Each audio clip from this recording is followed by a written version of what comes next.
റഷ്യയുടെ മണ്ണിൽ ഉക്രൈൻ സേന കടന്നു കയറിയെന്നുള്ള വാർത്ത അല്പം പഴക്കമുള്ളതാണ്. കുറച്ച് ദിവസങ്ങൾക്ക് മുമ്പാണ് ഈ വാർത്ത പുറത്തു വന്നത്. അന്ന് 10 കിലോമീറ്റർ ഉള്ളിൽ കടന്നിരുന്നുവെന്ന് ഞങ്ങളടക്കമുള്ള മാധ്യമങ്ങൾ റിപ്പോർട്ട് ചെയ്തെങ്കിൽ ഇപ്പോൾ കുറച്ചുകൂടെ വ്യക്തത വന്നിരിക്കുന്നു.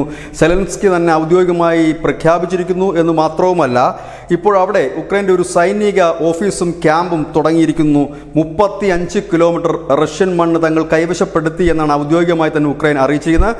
വടക്ക് പടിഞ്ഞാറ് റഷ്യയുടെ പടിഞ്ഞാറൻ പ്രദേശമായ കുർസ്കിലാണ് ഇങ്ങനെ ഉക്രൈൻ സേന കടന്നു കയറിയിരിക്കുന്നത്. 35 കിലോമീറ്ററാണ് കടന്നു കയറിയിട്ട് സൈനിക ഓഫീസും ക്യാമ്പും ഒക്കെ ഇപ്പോൾ സ്ഥാപിച്ചിരിക്കുന്നത്. 82 ജനവാസ കേന്ദ്രങ്ങൾ ഇവിടെയുണ്ട്.